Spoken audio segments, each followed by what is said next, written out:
Hi guys, so nga pala si Rai, may pangarap pero mahirap abutin, pero kakayanin. For today's video, samahan nyo nga pala kami pumunta sa aming mga magulang para humingi ng ulam kasi naubusan kami ng ulam dito at wala din kami pambili. So guys, pagpasensya na na muna kung ngayon lang kami mag-upload ng aming video. Kasi nga, nahiya pa kami nung una pero ayun, magsusumikap kami para makilala at kilalanin nyo kami bilang isang content creator o vlogger. So guys, dyan ay nakapag-ayos na kami. Nakakasama ko nga pala dito yung kapatid ko ng kumag. Kumag yan pero matalino yan men. Kaso tumigil lang sa pag-aaral. Tinamad daw eh.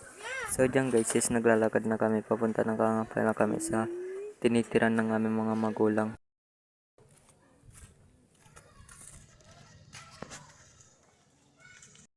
So guys, dyan po binubuksan ng kapatid ko yung gate kasi nilak sa loob. Habang hindi niya po nabubuksan is hinahanap ko yung isa namin kasama kasi papabukas namin. Kilala nyo na yun guys. Ayan o. Ayan po yung magnanakaw dito. Ayan po yung magnanakaw dito sa amin.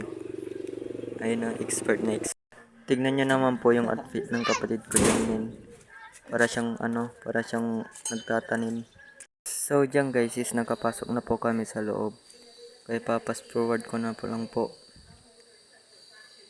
So dyan guys is nakakuha na kami ng kanin. And then tumitingin lang kami ng makakain dyan o kaso wala. Bala ko nga po dyan sanang galawin yung bangus. Kaso kay papa ko yan ibawal. Ito yung mga buwangos na kasama ko. May inom na. Ano? Yan ang bisyo ng kapatid ko men. Buwangos. Lasinggero yan guys. Kaya huwag nyo tutularin yan.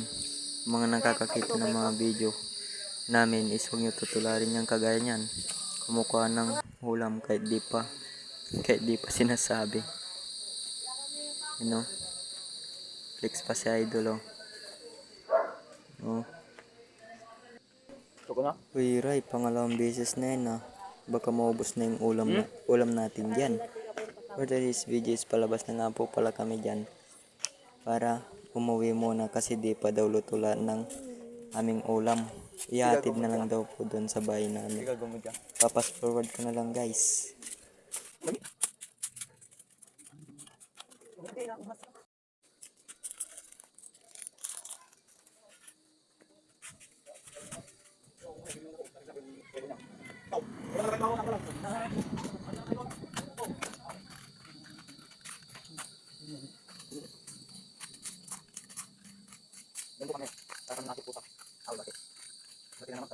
Guys, dahil pauwi na nga po pala kami, dito ko natatapusin itong video. Pa-like and share naman po mga ka-idolo para sa aming pagbablog.